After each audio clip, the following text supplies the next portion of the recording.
Thank you for having me. Glad you made it. We're waiting for one more author. Well, actually, two more authors. But George, we know, is going to be a little bit late. So. Yeah, his plane's actually landing right now. Oh my goodness, he's going to be on the way. Okay, are we live then? I think so. Okay, Yep, yeah, I see it. we are live. Okay, great. Oh, wow, great. We already have 15 people watching. This is fantastic. So, all right, everybody, bear with me while I get this going. We were going to have this as our background. Thank you, everybody, for joining us for this first of hopefully many little summits today on the Brain Injury Mini Summit, sharing stories of inspired recovery. Now, I'll bring back all of our lovely participants here. We'll be joined hopefully by another couple of authors along the way here. So yes, Inner Peace Press is a small traditional publishing company that has the focus on helping people through difficult situations, knowing that we're not alone. We have other people, we have community to help us through those difficult periods.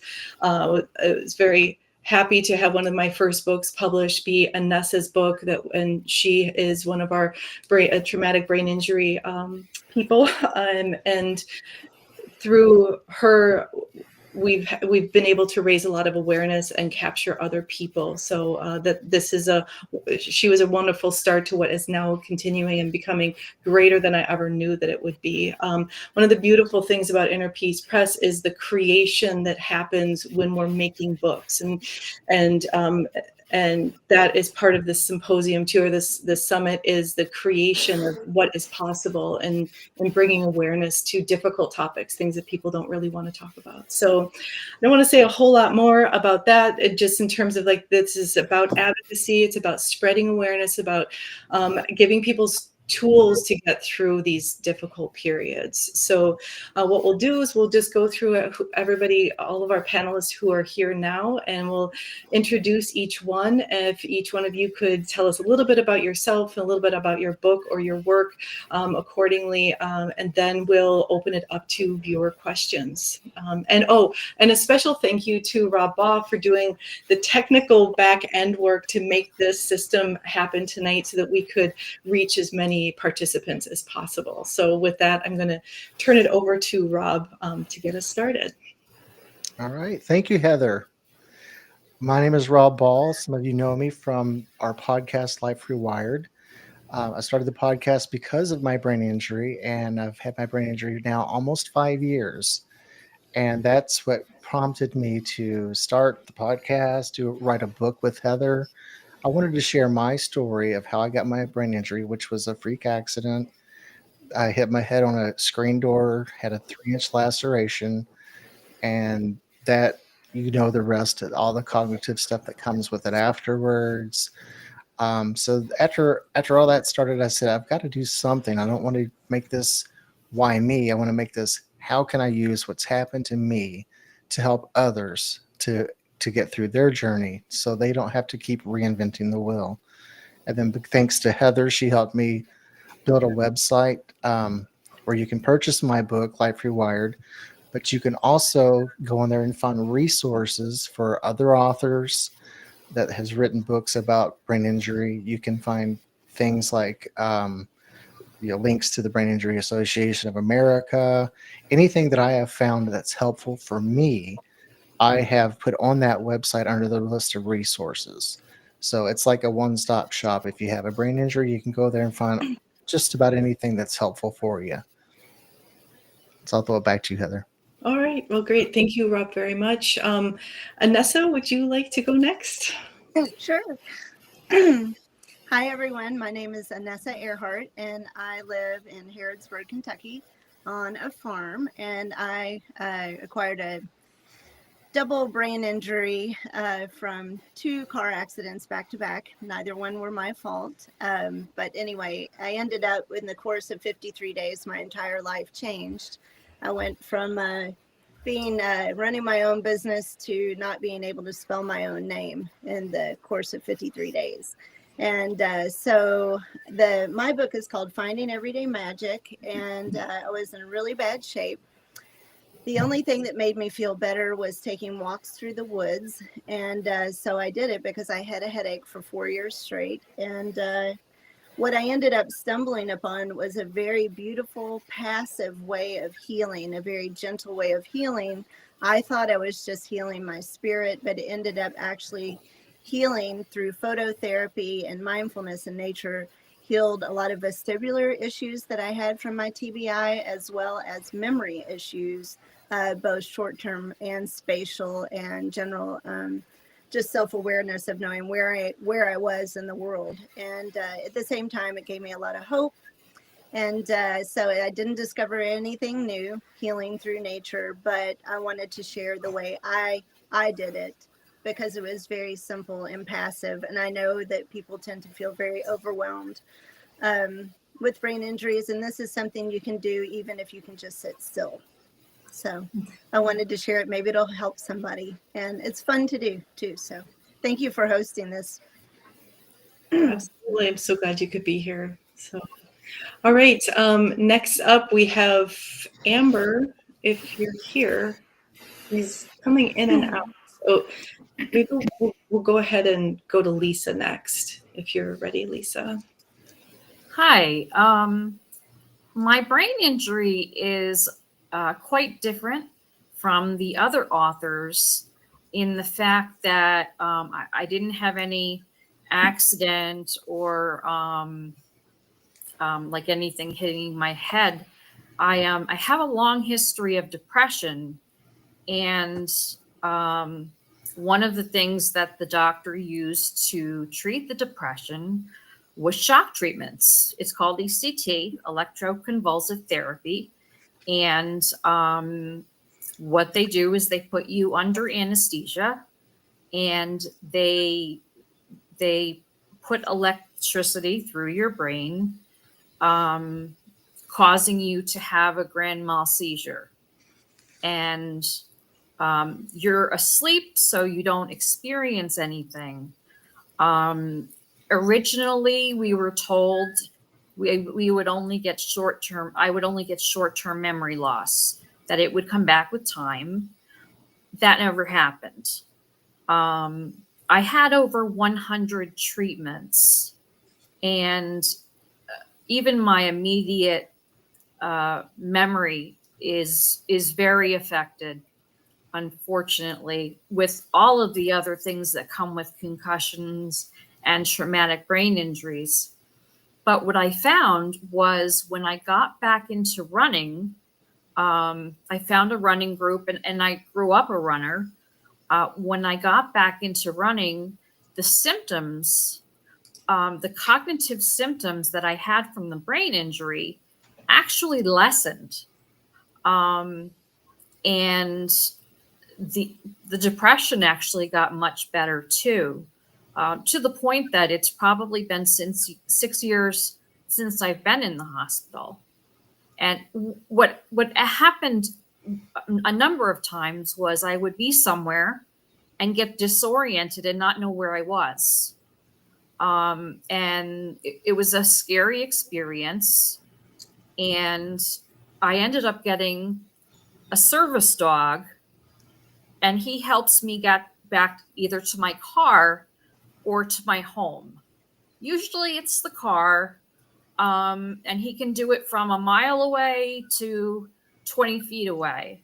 But he's my connection to life outside my house. But it really was the exercise and the running that helped the symptoms. Don't get me wrong, I still have a lot of issues, lots of migraines. Again, still the memory issues. I lost about 20 years of my memory. And there's not a lot of information out there about ECT and brain injuries. Not a lot at all. And I really felt like people needed just to hear my story.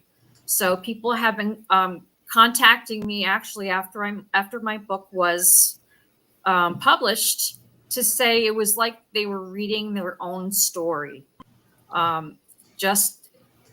I had about 6 or 7 people. So, I'm here, and that's my story. Awesome. Thank you very much, Lisa, for sharing all that. And it's wonderful to hear that people are connecting with your story, because that's the whole point here, right? It's not just about us knowing us knowing your personal life. It's you helping people to know that they have somebody to connect to and can help, not help, but be there through the healing process. So thank you. Next up, we will go to Laura. Laura Kimbro, author of Giving Light to Darkness, sharing the tragic story about her son. So go ahead. Yeah, my story is about our son. He was in an accident in 2019, and little did we know at the time the effects that it actually had on his brain. And that's just it. A lot of people don't realize we kind of fall in the safety net of the MRI and the CT scans come back normal, if you will, indicating no brain damage. But there is further testing that can be done. One being the SPECT image, and it highlights the brain, if you will, to let you see the other side of what a traumatic brain injury can do, and that is cause great depression. As you'll hear from the survivors and Miss Alina Fong with us today to kind of speak over that. Real quick, after my son's accident, he lived for 22 months, and after his accident, we knew he was going through some battles. He had lost a lot of weight. It took a lot of toll on him, and we just thought it was the norm, a little bit of depression, and trying to get back his normalcy life pre-injury. During that time, he was able to, we say, make broken look beautiful, because the outside was healing, but that's just it. 22 months in, the brain was starting to wreak havoc on him. He did reach out to a few people, his friends, and even myself. My people were leaving us in July of 2021, and he asked to go speak to somebody. He said he thought that his accident had taken a mental toll on him. I made the appointment. Unfortunately, it was set out for about 26 days too late. And that's just it. With a traumatic brain injury, it doesn't get a cast. So you don't get to see the effects that it's having on someone. So for Seth to be healing beautifully on the outside, he wasn't understanding the TBI brain now, the concussion brain. And that's what I'm hoping to do for him. I'm hoping to do for him and for others, to give him a voice and do just as we've done with our book, give light to the darkness. My daughter and I sat for a few weeks after we lost our son, and we started Googling depression after an accident.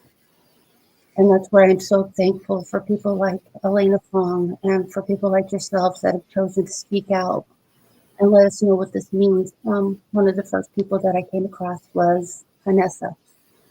And I read her story, and it was on after we learned what it was, post-concussion syndrome was one of the first words to pop up. And it just kind of went into some details. So I went to Facebook and I put in post-concussion syndrome. And Anessa, thank God that she shared her story and that she's here to tell us about it. And I just wish that our son had gotten to meet Anessa, Alina, Rob, Amber, all you guys, because then it would have given him clarity. It would have validated to him what he was feeling. He wouldn't have felt like he was going crazy inside, thinking, okay, I look great on the outside, I'm healing, but what is going on with my brain? He was talking of headaches and just the deep depression now that I know he was in. And I go into a lot of detail in my book, and my book is made to give him a voice and to also be a voice of reason for others, to help them to know that there is help and you're not going crazy, and you're not alone. There are others that can help you if you just know what to look for and what to do. And that's why I'm his voice now. And that's why I advocate so strongly. I mean, we live it every day. His absence is so loud in our home. I would do absolutely anything I could to have him back. So Well, thank you for being here and being his voice for awareness on this thank topic. you.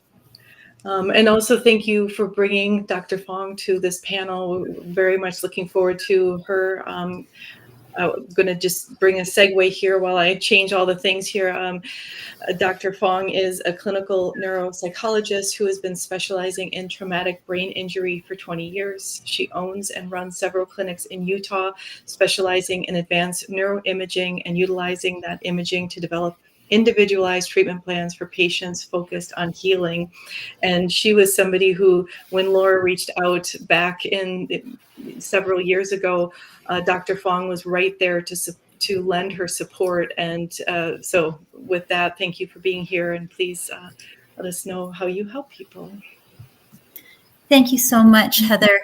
And again, it is an honor to be here, and so glad that we can make it work. And it's quite special that Laura and I have maintained this relationship over these years. And I have to say that Laura is someone who, you know, puts her money where her mouth is, literally and figuratively. I have been the president of the Brain Injury Alliance of Utah for the past 5 years. I've been on that board for almost 15 years.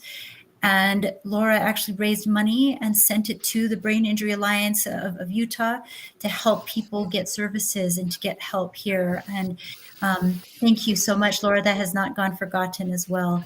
I know that Rob mentioned that the Brain Injury Association of America, and I was a part also of the board of the United States Brain Injury Alliance, which just joined the Brain Injury Association of America. They just joined forces, and so I think that together they will be stronger. But it is my honor to have served on these national and state boards just to try to increase awareness for this invisible injury.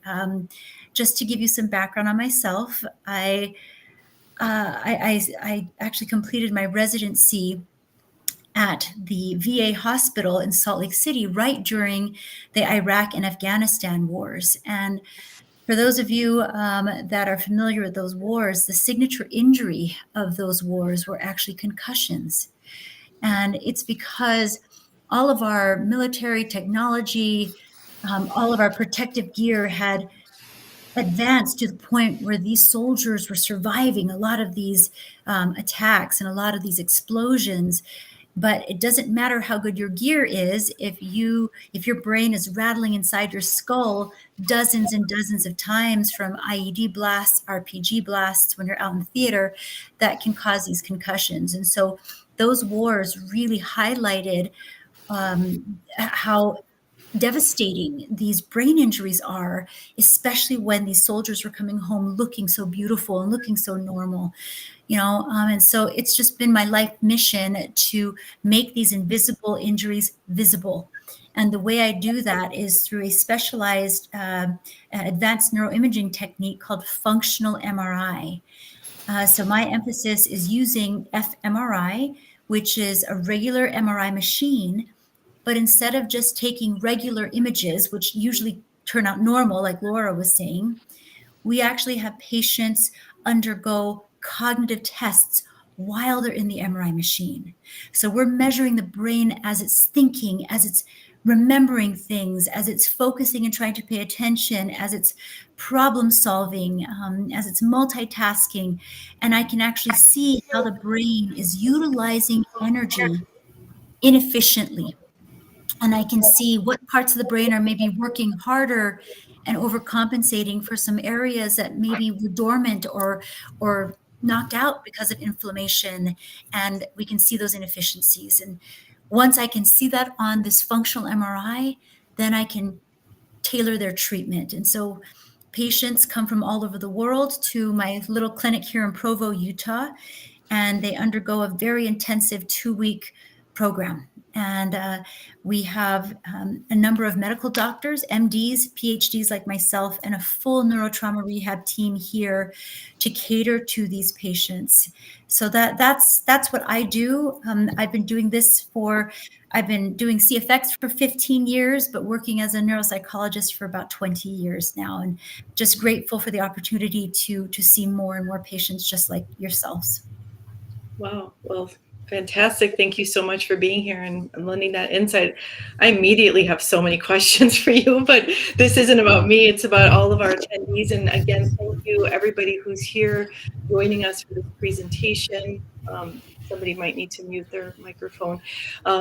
So we would like you to please put your questions in the comments and let us know your questions so that we can share those with everybody. I'll start us off with one question. Is it, what do you want people to know about brain injuries? Just a really simple, broad question, and anybody can just go ahead and get started. I'll bring us all back, equal screens. Amber's still having trouble getting in, and George is not on yet. So when he gets in, we'll just let him introduce himself then. So anybody want to talk about what's important to know about brain injuries? I think I'll start. George said this best the other day, and I'm sure you guys have probably heard this, but if you've seen one brain injury, you've seen one brain injury. They're not all alike. You hear the term a lot used, oh, we're on the same ship, or yeah, we're all in the same boat. That's not true. We're in the same water, definitely navigating through life, but Heather's boat might look different than my boat or Anessa's boat. You know what I'm saying? Everyone's got their own cognitive cast on them, so to speak, but we don't have the ability to, like me right now, I'm having trouble with my words. But you can understand what I'm trying to say, you guys, I'm sure. I have to agree with Rob.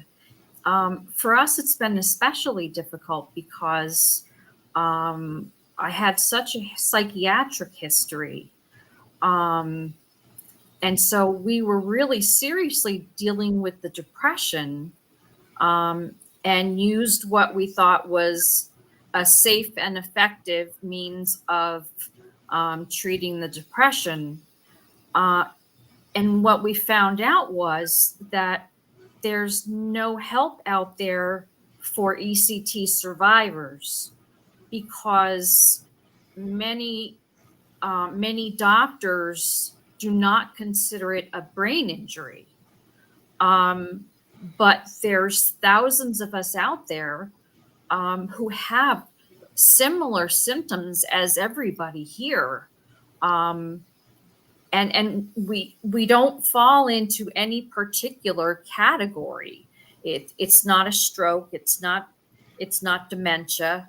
We didn't have an accident or anything, and so we're really in a place of needing validation, and I think that's why I wrote the book, is because people don't know enough about it, and Heather really took me under her wing and gave me the tools I needed to share with people out there what's going on. It's happening, but people don't know it. Yeah. I'd like to say, kind of going along with what she was saying about sharing your experience. And I think for whatever reason, there seems to be this inexplicable shame attached to getting a brain injury. And it doesn't quite make sense, but I think it keeps people from sharing their experience, what they're going through, particularly if you're having unusual symptoms that are outside of what is commonly experienced. And so I think the thing is that knowing that there is a network and speaking out. And the thing I want people to know about brain injuries is that it's okay to talk about your experience, because if you don't, you won't find the people that can truly help you. Because I had all sorts of weird things. I had, a few doctors even tell me that I was not experiencing the things that I was. And, finding your tribe of people that understand you is so important and crucial to the healing. Just one example, I was having audio hallucinations where it was like hearing voices and stuff. I thought I had lost my mind, but come to find out, after Googling it, I ended up on a chat room kind of similar to this. And there were thousands of people experiencing the same thing. And it is essentially, from what it was explained to me, as a really unusual, rare type of vertigo. It's like an inner ear thing that I don't know. So anyway, I wasn't going crazy. I was just experiencing something a lot of people do, but I never would have known if people weren't brave enough to step outside and say, hey, this is what's happening to me. So that's what I want people to know, not to keep it inside. You'll find help if you put yourself out there. Dr. Fong? Actually, Anessa, you said what I was going to say, but what I want to do is really normalize how isolating this injury is, and how important it is to talk about things. And like you said, find your tribe. I actually just did another podcast earlier today. Today's my day of podcasts, I guess. And I shared a story of a dear friend of mine. Many of you might know her. She started a nonprofit group called Pink Concussions. And her name is Catherine, and we're really, really great friends. And the reason why she started Pink Concussions, it's actually a concussion awareness group for women. And I'm sure some of you have heard of this, but it's really just about the awareness about the specific issues regarding traumatic brain injury and females in particular, and women in particular. And her experience was that she had breast cancer before she had her concussion. And breast cancer was quite devastating. She fought through it. She lost her hair, but she had so much attention and care and empathy with cancer. She fought it, she beat it. She's been in remission for 12 years. And then she gets this concussion. And she said, this brain injury has devastated her life more than the cancer ever did. But no one brought her a casserole. No one even asked her how she did. And she said, it's because I looked so normal. And she was ashamed to talk about it. Nobody talks about this. And she was ashamed to ask for help or to try to advocate for herself. And it was just such a lonely experience for her that she said, I need to spread the word about this. And so this is what each of you are all doing in your own ways, writing your books and telling your story to hope that it connects with just one other person that might say, I am not alone. I don't have to do this alone. So thank you so much. But that's just another experience that I wanted to share. Go ahead, Anessa. Oh, okay. I thought you had something to say. All right. Thank you all very much.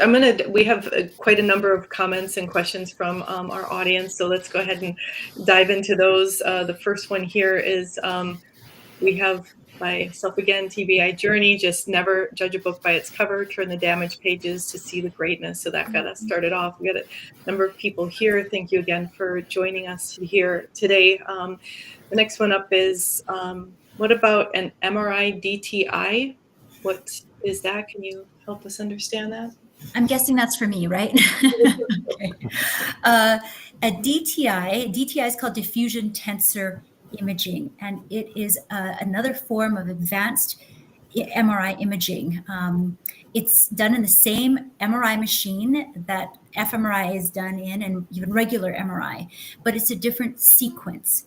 And this sequence actually looks at white matter tracks and how water is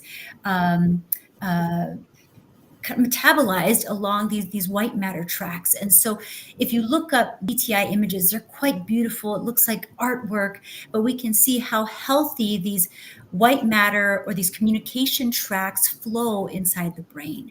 And what's really interesting about DTI is that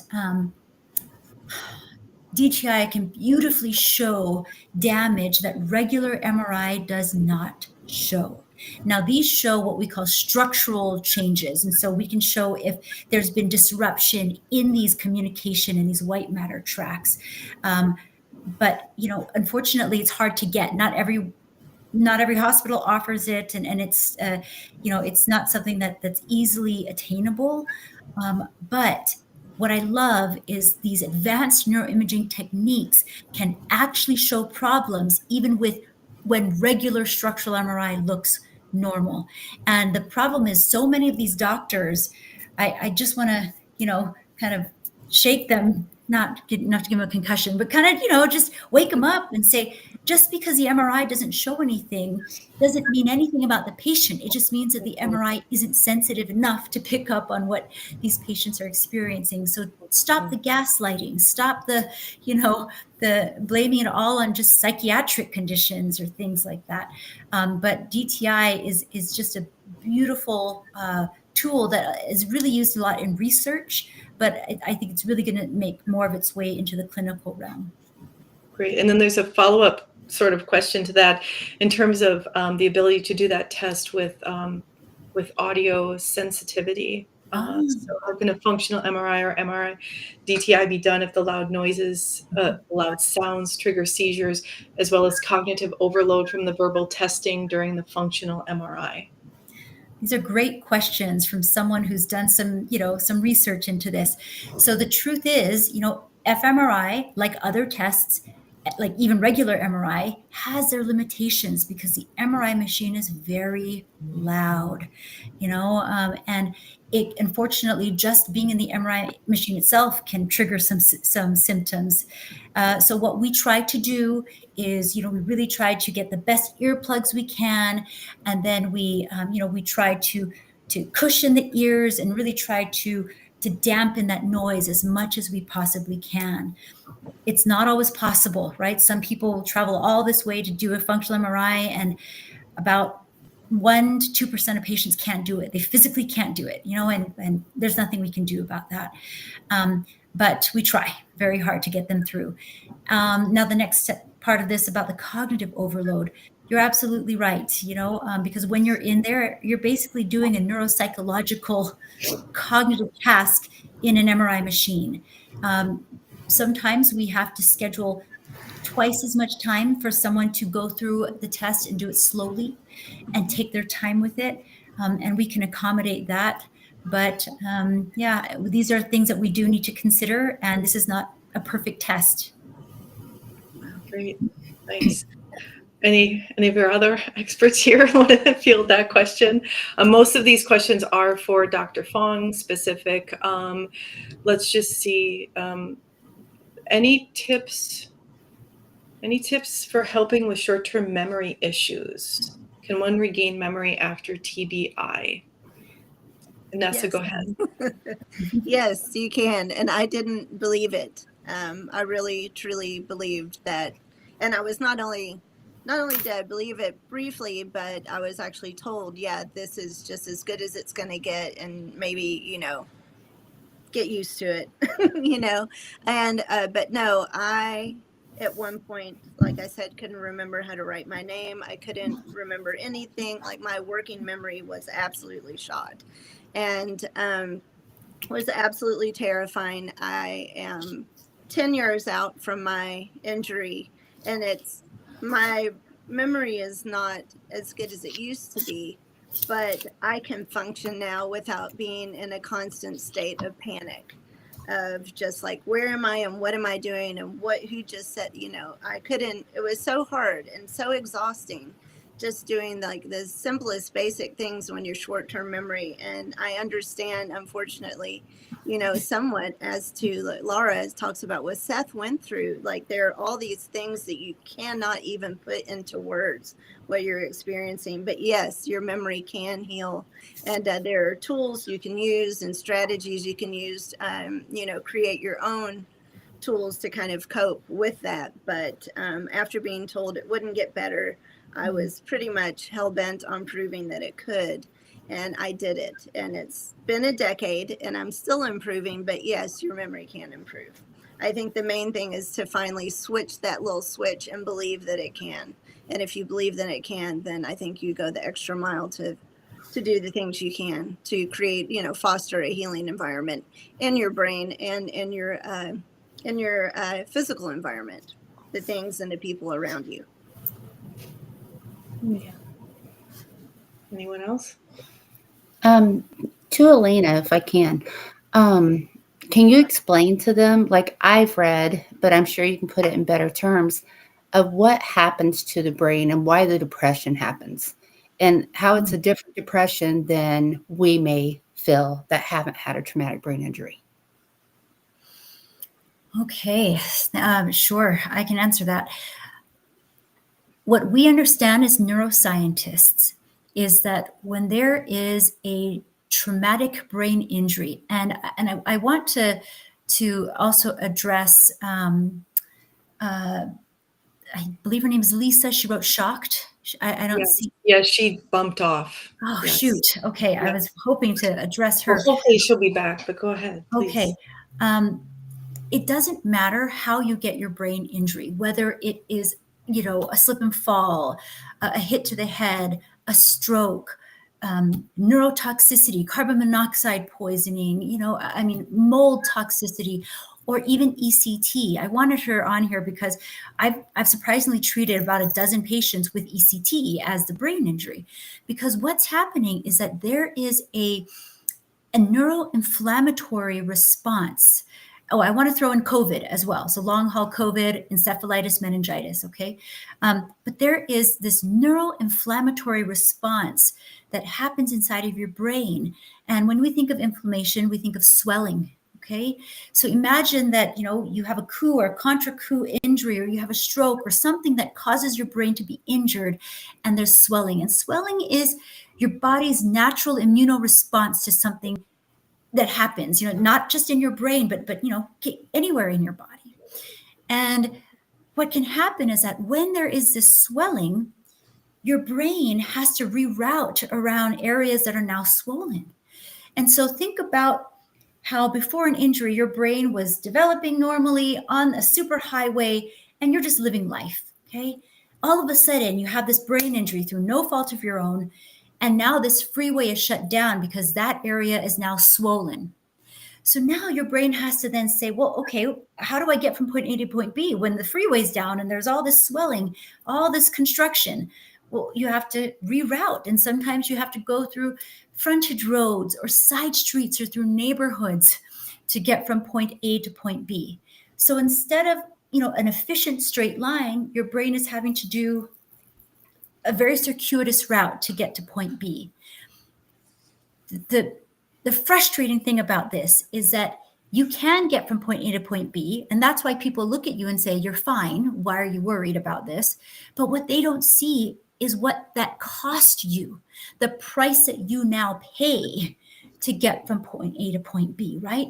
And usually that cost comes in the form of fatigue, irritability, brain fog, quality of life that is destroyed, that people can't see. But what we see in the fMRI, and even with things like other advanced neuroimaging, is I can actually see how inefficiently your brain is wired now. I can see that it took you 6 times more energy to do this versus how you were before. Or I can see that this one structure is working 10 times harder because these structures are not working and they're not firing like they should. And this stealing from Peter to pay Paul, this compensation that's happening every second of every day can cause such a depletion of energy. And then to go to the next question that Laura mentioned, this depression and the mood and the dysregulation, so many patients after weeks and months and even years of this neural inefficiency can start to develop frustration, anxiety, depression, suicidality, and thoughts. Even if you don't go to suicide, you do have these, what we call passive ideation. And so thoughts of like, I don't want to live another day like this. Or maybe my family would be better off if I weren't around because I'm too much of a burden. And I say this like with a heavy heart because these are real feelings. I want to normalize them. Every one of my patients has felt this, but as a healthcare provider and as a family member and as a loved one, it's hard to hear. But the depression piece and this anxiety piece is part and parcel with these chronic conditions, just like any chronic illness or chronic pain, and we need to be very, very aware how real this is, and to check in on our loved ones. And if we're the ones going through it, maybe number one, just knowing, okay, Dr. Fong said it's normal for me to feel like this. I don't have to have a stigma around it, but find someone to talk to about it. Because the more that you can just say, hey, yeah, I've had those thoughts, and just accept it and just let it go even, and just say, okay, I don't have to hide it. It doesn't have to be the scary elephant in the room. Just say, it's normal to have that thought. I experienced it, let it go. Acknowledge it, love it, let it go. I think it's really important to not ignore this piece. Absolutely. Thank you. Thank you for explaining that. I'm going to continue on here. Eric Jackson says, it's a difficult question. Sorry, now my voice is going. My stroke resulted in all physical rehab. What positive affirmation can I bring to the table to persons with brain injuries?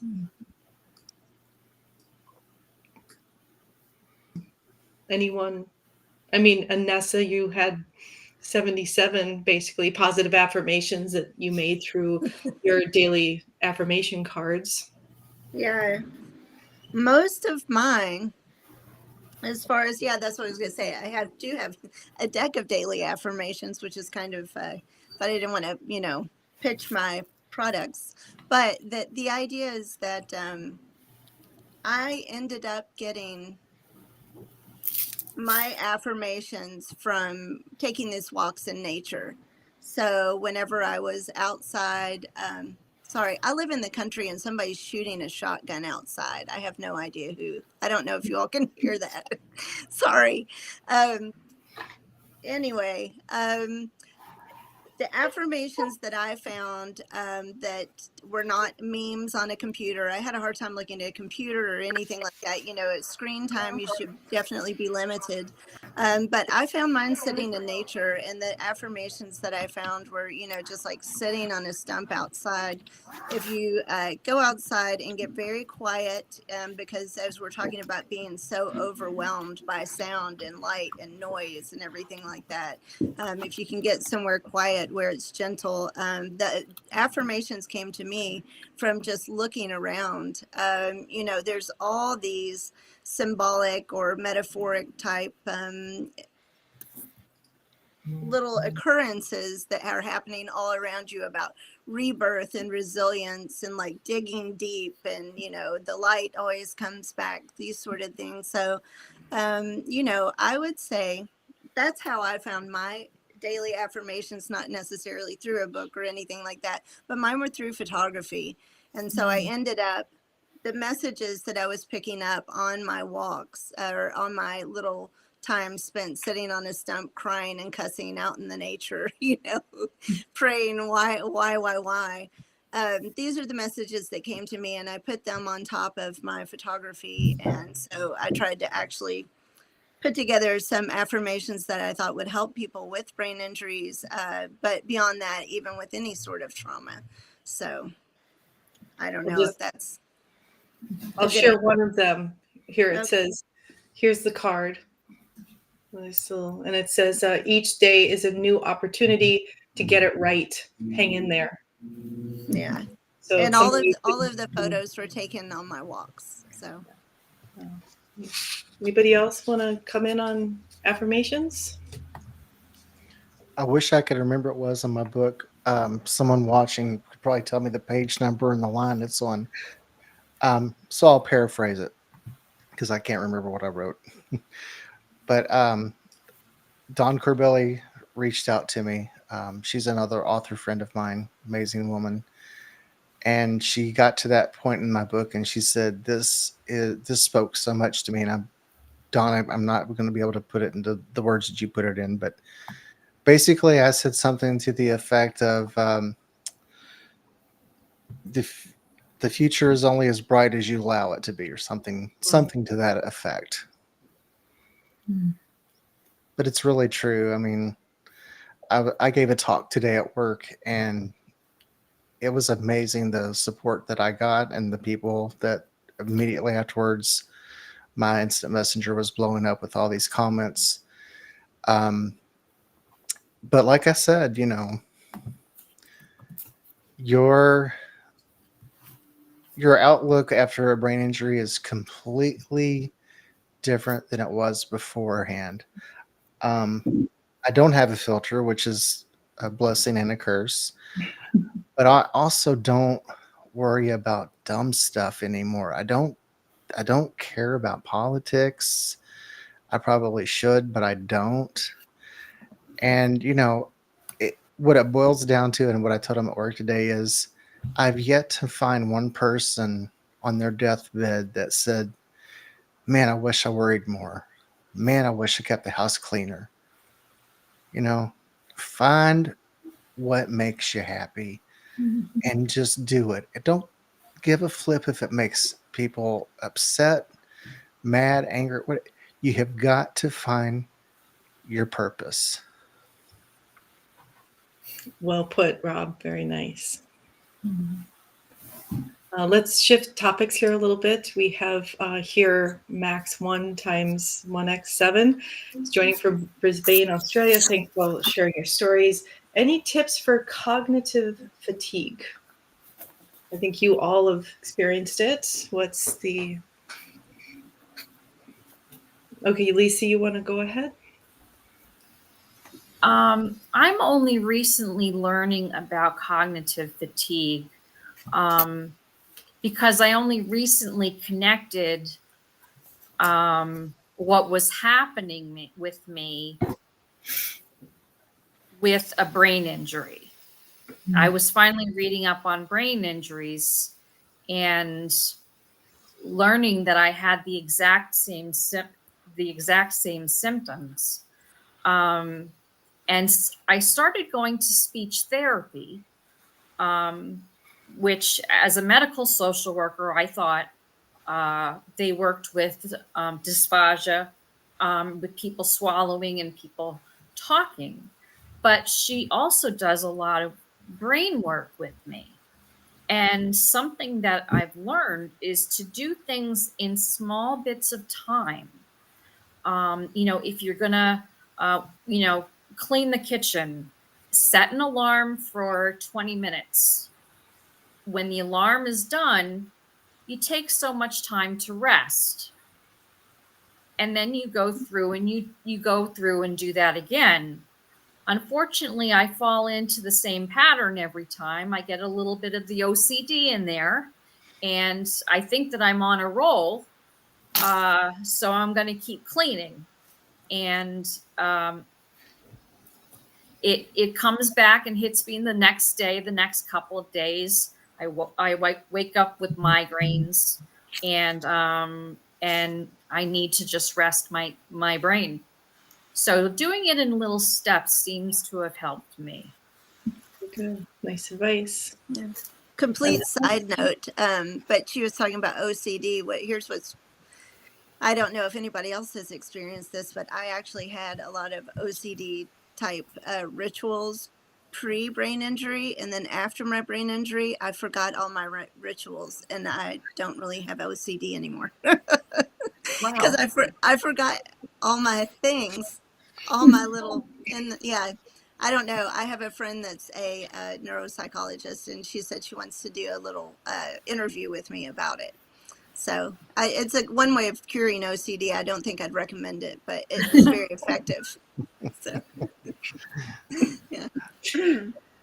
I've been told I'm OCD, but I don't know if I am as bad as I was before. I'm sure if my wife would chime in, she could tell us one way or the other. But I used to be really, really bad because we would be at grocery stores, and like I'm fixing the labels on the shelves, so the cans, and it would really embarrass her. And she grabbed me, "Come on, we're going," or "If you don't come with me, I'm leaving you here. You're embarrassing me."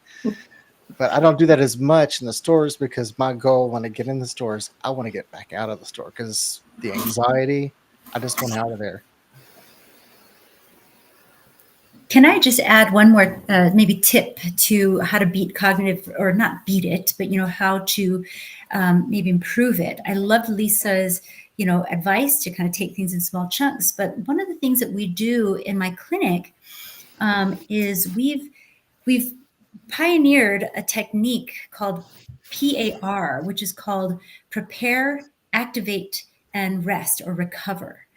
And what patients do when they're at my clinic is we do this cycle where we do some activities that actually prepare the brain and increase neuroplasticity. So that might be some exercises, it might be some neuromuscular therapies, but there are these types of activities that we know get oxygen to the brain and get the brain really plastic and suggestible and changeable. And so we do recommend a little bit of cardio, just a bit. And then your brain benefits from about 60 to 90 minutes of what we call PECB, which stands for post-exercise cognitive boost.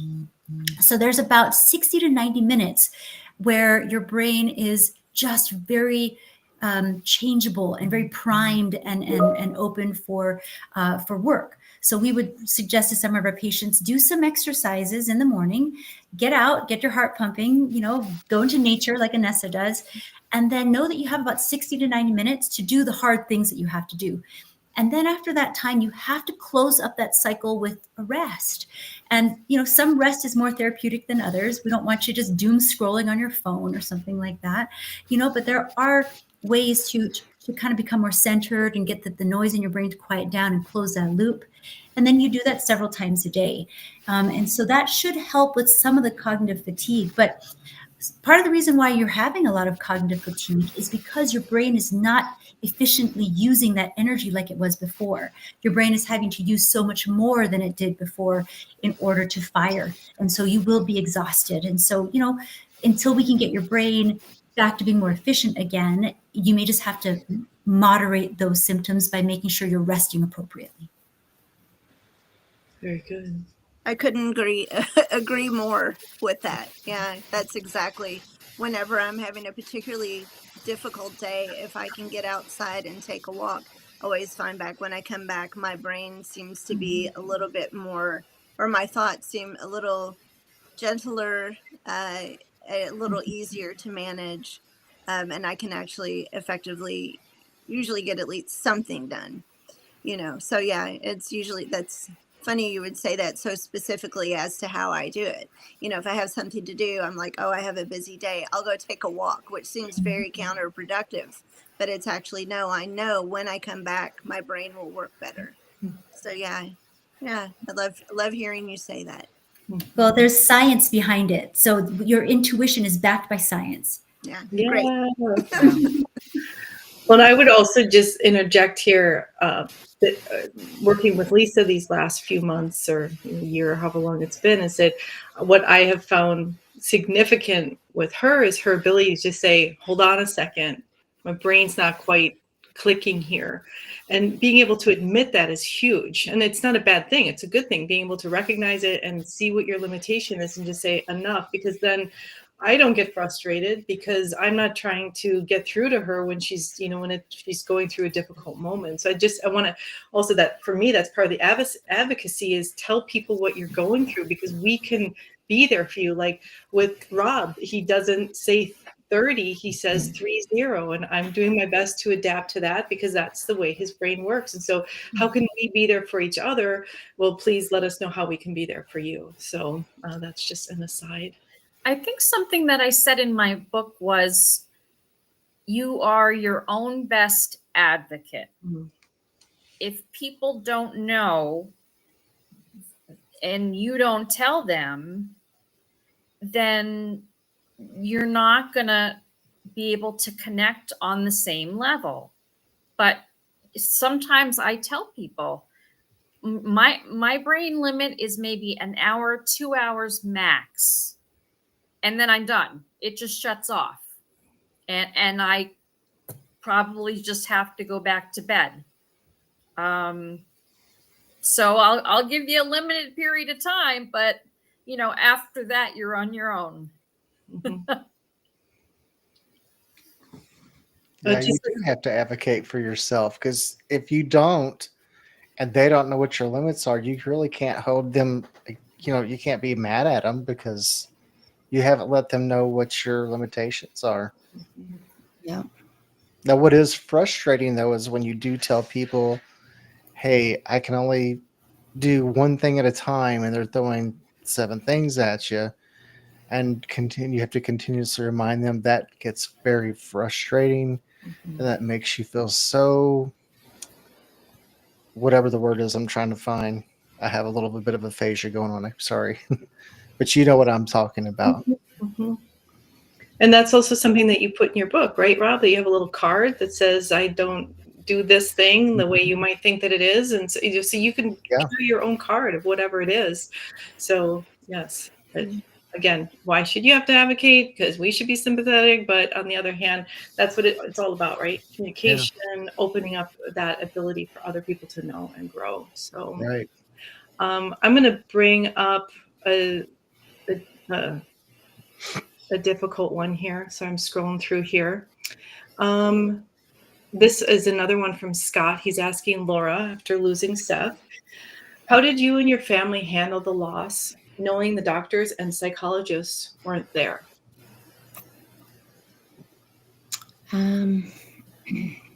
That's just it. And in my book, I talk about that a little bit too. That's why a TBI, after much educating ourselves,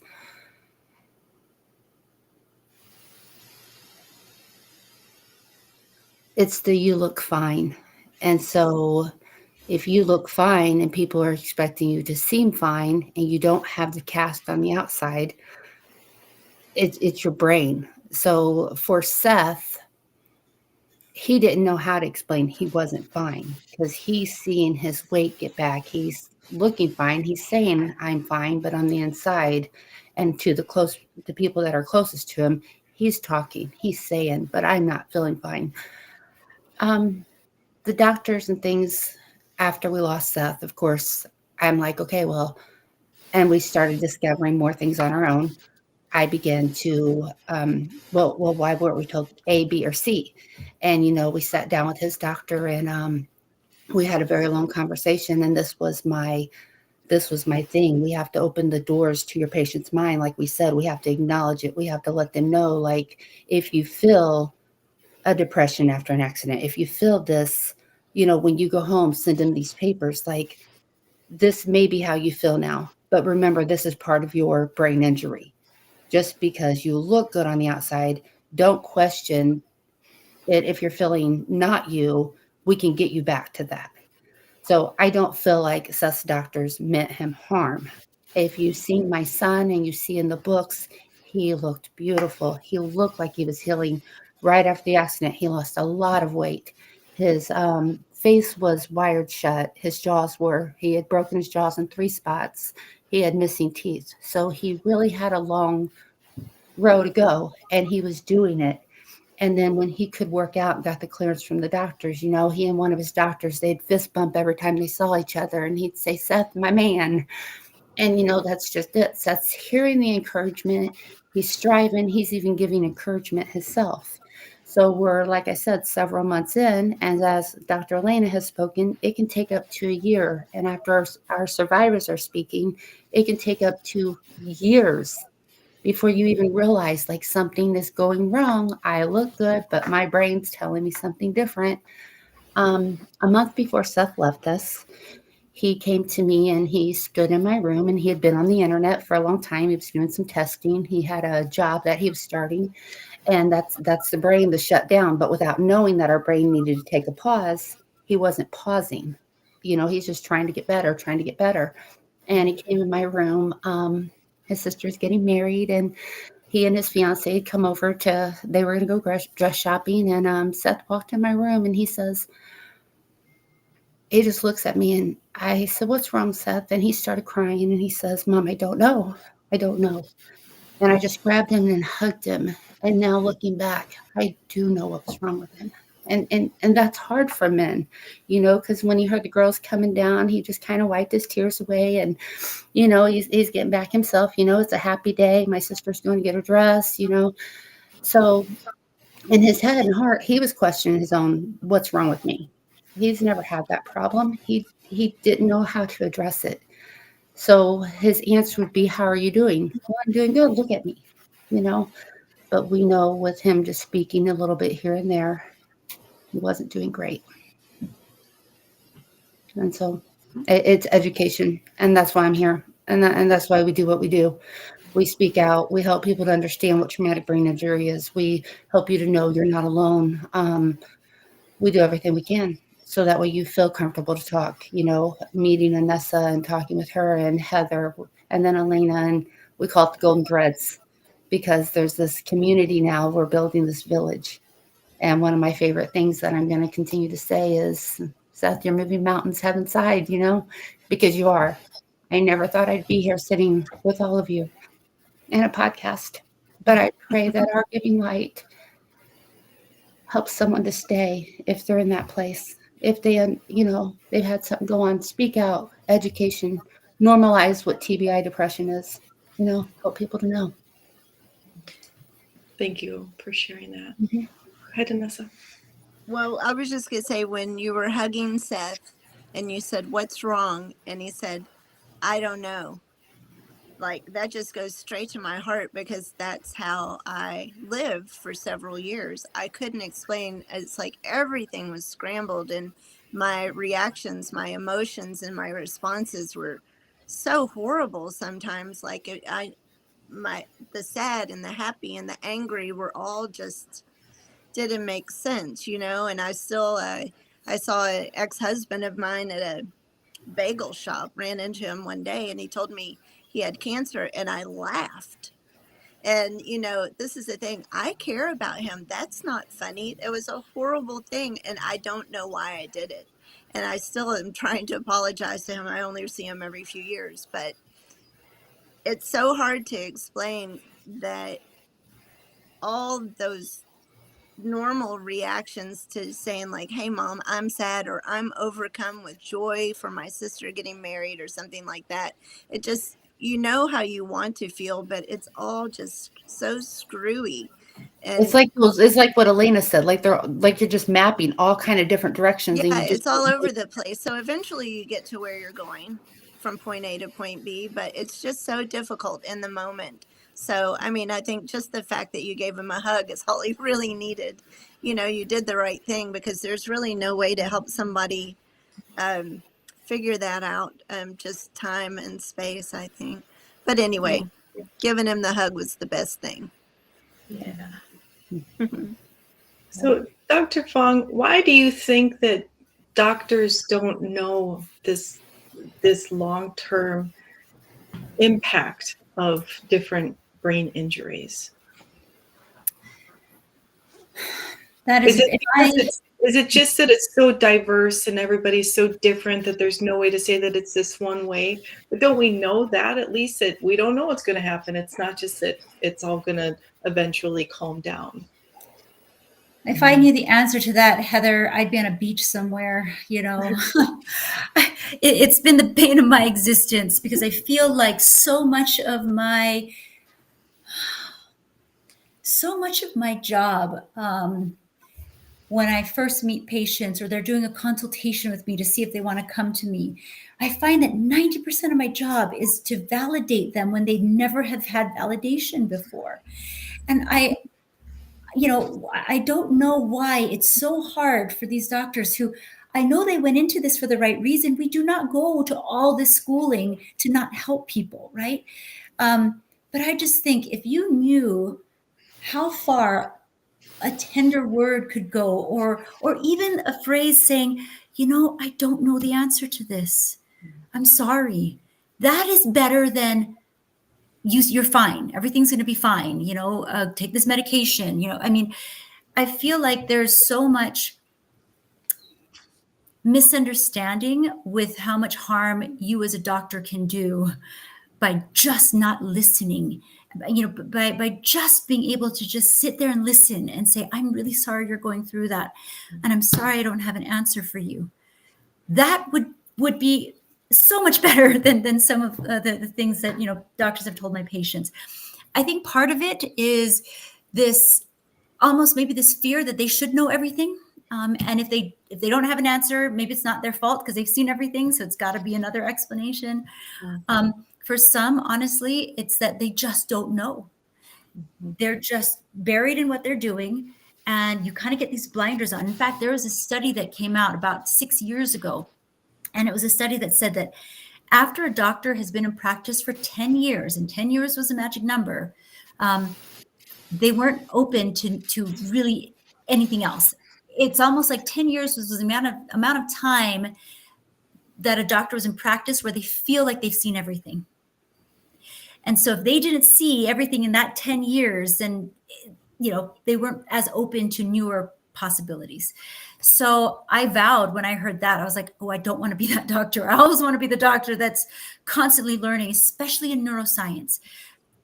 Because, to be fair, we really know what every other organ in the body does. And we've known it a long time. We know what the heart does. We know what the lungs do. We know what the kidneys do. There's no mystery there, But guess what?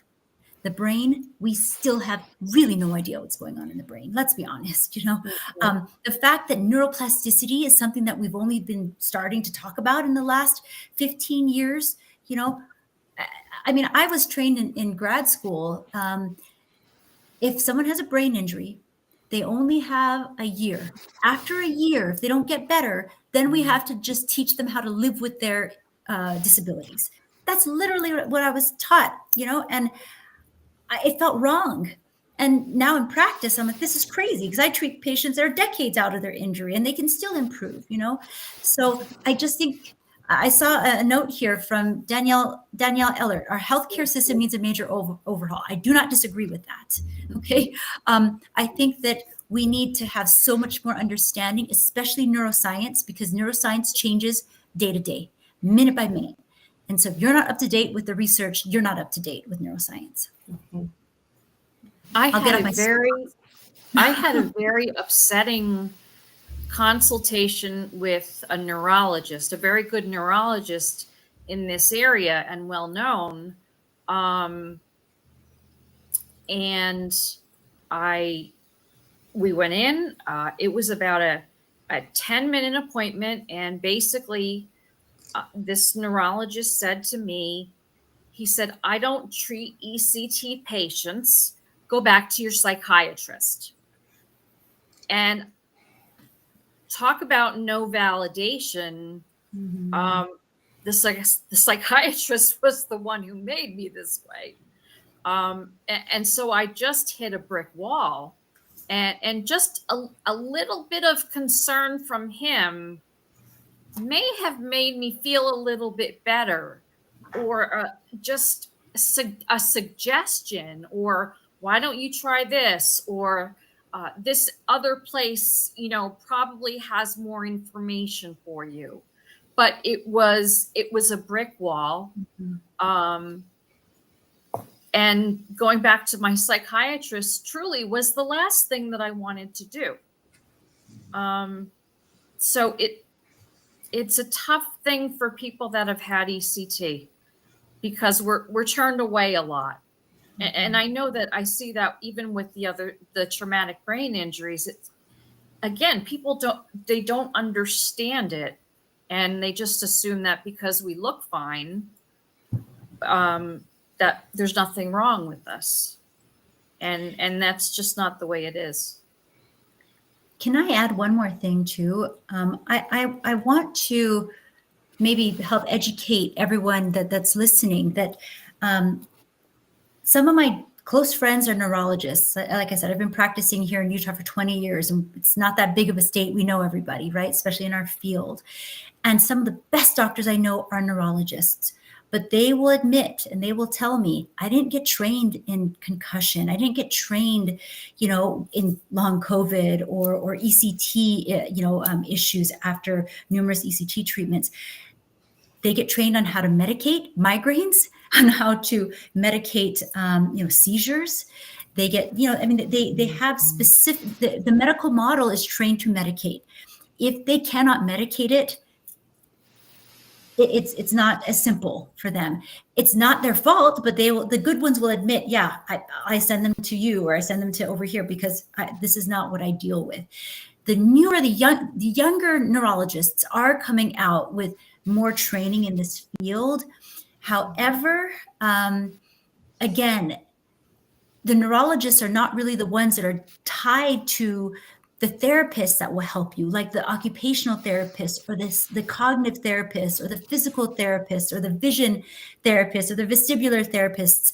The neurologist isn't that quarterback. You usually will have to go to a sports medicine doctor or a concussion specialist. But neurology really isn't equipped to deal with patients like all of you, to be quite honest. And I think that that's really quite frustrating for not only you, but also for the doctors, because they're like, I don't know what to do to help you. But it's not their fault. And like I said, the younger generation is getting better trained with that. That's great news. I'm really glad to hear that. I'm going to make a segue here to another question that's still kind of on this topic. So when it's hard for somebody to see on the outside what you're going through on the inside, right? How do you get coverage? And so this one's about Social Security. So I imagine, so any suggestions for convincing SSA that I have a cognitive disability after suffering a subdural hematoma and 3 brain surgeries over 7 years ago? So that might be a very specific answer, but it's also, if we want to think about specific, but also general in terms of how does one move through? And I wish Amber were here. She had a bad internet connection because she talks about this being denied from SSA in her book. Anybody want to address this? First, I think that understanding how Social Security works is important, because the more information you have, the better equipped you are to go out there and if I was declined the first time, and I was told by a lot of people the first time around when you apply for Social Security, they'll probably deny you. But a lot of people think that if you get a lawyer, that lawyer is going to take all of your money. And really, the rule from Social Security is that an attorney can only take so much money out of whatever money Social Security pays you back from retroactive from when you applied. So it's already set up that they could only charge you $5,000 or $6,000, no matter how long it goes on. But again, you have to ask the questions and be your own advocate. Can I actually add something to this? So I actually have a contract with the state of Utah. I've been working with the state of Utah for almost 15 years. And I have a side clinic that actually does Social Security disability evaluations for the state for patients in rural areas. And what I do know is Lisa's not wrong. You have to almost expect to get denied a couple times. I mean, it's almost like they try to weed out people almost to make sure that you are serious about it. And just as a side note, and Heather, if you ever want to go this way for another podcast, or Rob, my father is a retired Social Security disability law judge. So he is someone that actually ruled on a lot of these, that actually had an attorney and finally, made it up the system and made it to a judge. And it's a federal judge position, and that's what he did. So he actually could have some really great insight for those who are interested in that process in particular. But don't give up. Like someone said, reapply. They want to make sure that you are serious. It is a little bit of a weeder process. And then the last thing I want to say is Self Again TBI Journey. Their neurologist connects them with therapy. Fantastic. I'm not saying all, because like I said, some are really, really great about it. But there is an overwhelming majority of patients that feel like neurology did not lead them where they where they wanted to, and it's not anything against a neurologist. That's just not how they were trained. So that I just did want to make sure I didn't offend anyone.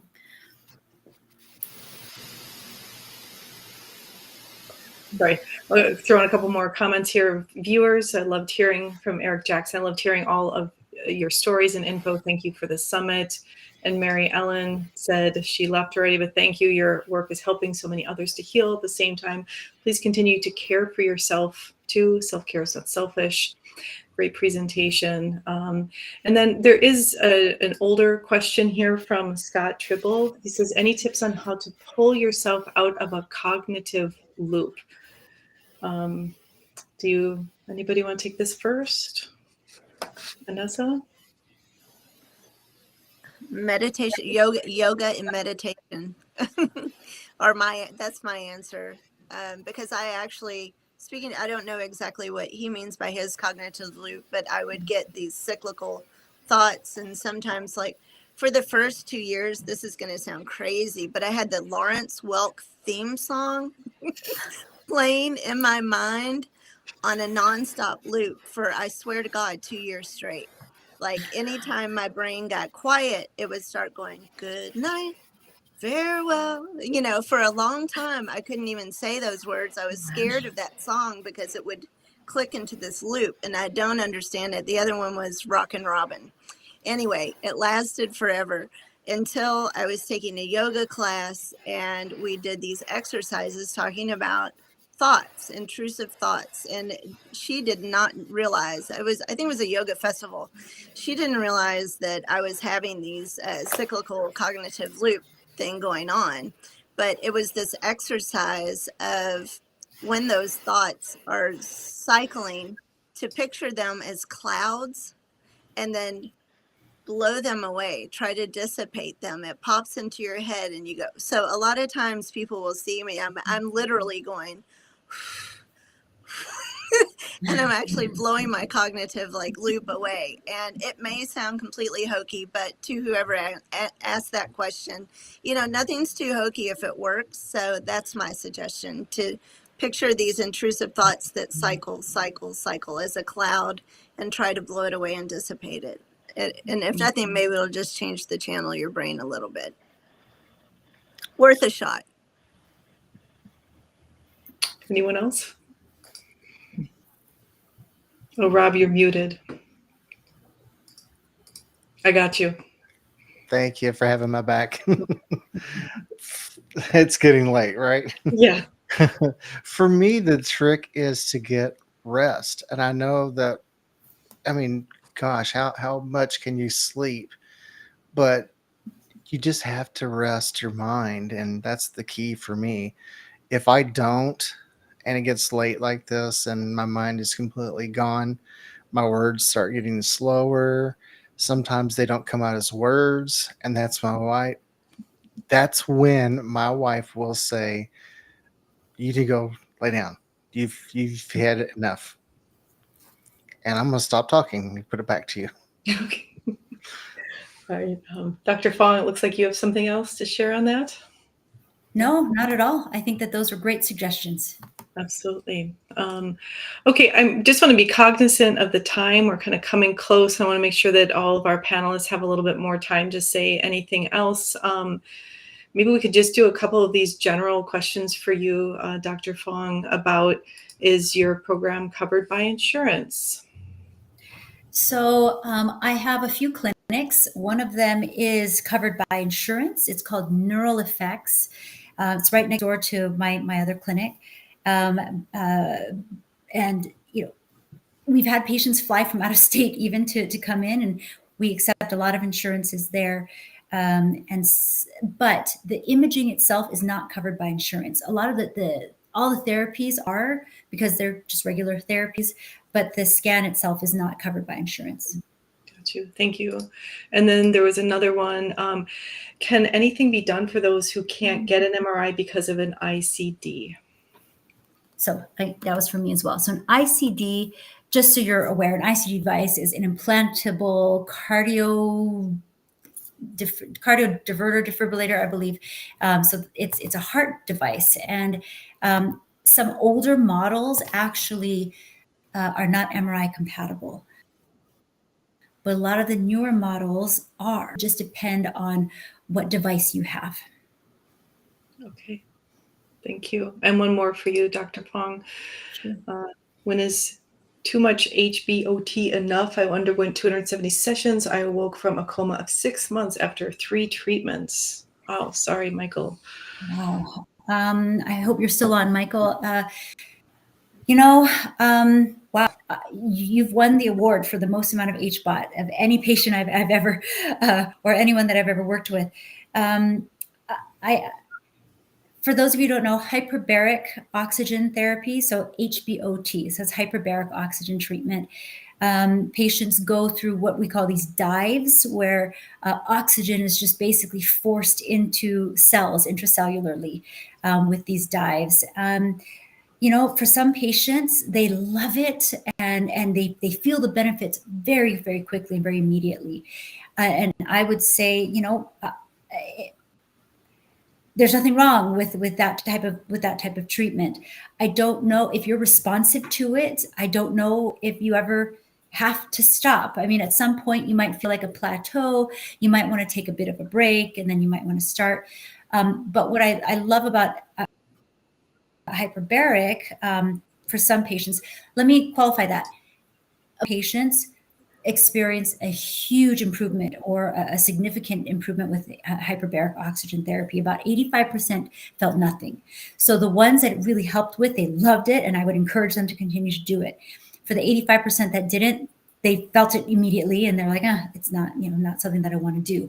But if you're continuing to feel the benefit, I say, this could be something that could help you with fatigue levels. It can increase healing.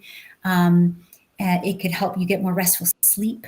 So I don't know if it's something that needs to be stopped. All right, very good.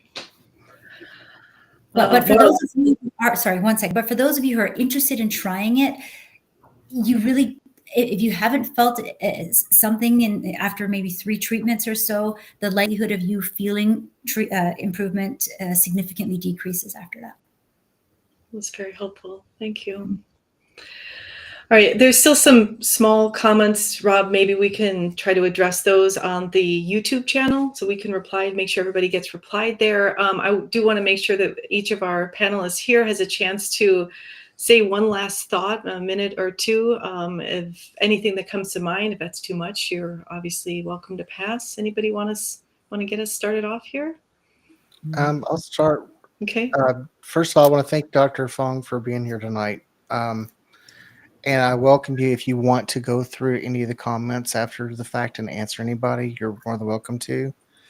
And I had someone at work today that wanted me to ask you a question, and I meant to write it down and I did not. So if it's okay with you, I'll get in touch with you after I find out what her question was so I can get it answered for her. Remind me why I was speaking. Any last thoughts of the summary that you want to share with people? Oh, gosh. Yeah, check out my website, My Life Rewired, below here. That's where you can purchase my book.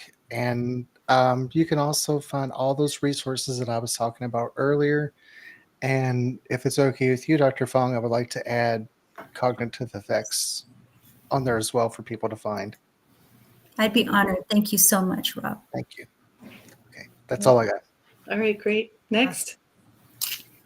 Yeah, I was going to say, kind of going back to the whole thing about those two folks who have TBI and they're feeling like shame or guilt about not functioning the way that they were previously. Or, we live in this world where it's like you have to be busy, scheduled, go get them, go. Well, after a brain injury, you just can't do that. And it's okay. And the world can wait. The whole, package it however you will to be okay with just simply existing for a while. And if that's like saying I'm going to do mindfulness and nature walks, or I'm going to meditate, or I'm just going to take downtime, however you have to package it to make it okay for yourself, to power down. Think of yourself like a little computer and just power yourself down and remain there, and don't feel bad about it and don't feel guilty about it, because it's in those moments, I think, when the most miraculous healing is helping. And if you continue trying to go and keep up with who you were previously, you're really not doing yourself any favors, and you may actually hinder your healing. So it's okay to not be okay. Very nice. Thank you, Anessa, for sharing that. Lisa, are you ready? Let's get you over here. Oh, hold on. You're on mute for some reason. Here you go. Go ahead. I'm on mute. You- I have to say that the two things that saved me, gave me my life back, was the running and my service dog. Service dogs are wonderful. And my service dog is so connected with me that when I have vision therapy and I have speech therapy. And at the slightest point that I'm having some kind of an issue, he lets me know. And then I have to say, I have to take a break. He'll come right up to me, and he's trained to do that. And when I guess he feels my vibes or my anxiety. And when he comes right up to me, I know I need to take a break and sit down and kind of give myself a little bit of time. And the wonderful thing is that the therapists understand that. And they're completely comfortable with that. And it just gives me a chance to step back and rewire that brain. Thank you very much, Lisa, for sharing. Laura, are you ready to go? Well, and I've got to get her sound back up. Go ahead again. Yeah. I just want to give you all the deepest thank you from my mother heart. You have definitely given my son the voice that he's needed and much validation. And I appreciate each of you. Well, thank you so much for being here, Laura. We appreciate you too, and everything that you're doing, especially with how difficult it is and with that big hole in your house there. So thank you for being here. Thank you. And thank you for bringing us Dr. Fong. So I'll bring her up next, and please let us know what you have to say. I have to tell you that Seth is one of those stories that just really doesn't leave you very easily. And I have to admit that his story has kept me up at night as well. I've had in my 20-year career about 3 patients who have committed suicide before being able to come in for treatment, and it's those ones that just leave you just feeling like there's so much more you have to do. And Laura, you don't know this, but Seth is part of the reason why I have not given up with this whole depression side of this, and how important that is. So much so that we opened up an arm just this year that specifically treats the depression side. And this is not just for TI, but this is for patients that are just dealing with depression and treatment-resistant depression. But it's because of Seth and because of these stories, Laura, that I felt like I had to do more. And so we are now doing this separate arm of our treatment where we're treating the TBI, but if there's additional depression on top of that, we do something called fMRI guided TMS, or transcranial magnetic stimulation, that we're seeing is so much more effective than ECT. And again, Lisa, I'm so sorry you went through that. And when you were gone, I spoke a bit about how I've treated quite a few patients with exactly what, the experience that you've had. And this is criminal. I mean, it's really horrible what is happening. And people need to be aware that depression is a driver, for a lot of this. A lot of people get TBIs because they're trying to deal with their depression, as well as the depression being a result of the TBI. And so I'm not going to give up, Laura. For Seth, I'm going to keep trying to fix this issue as well. And I'm not going to rest. Thank you.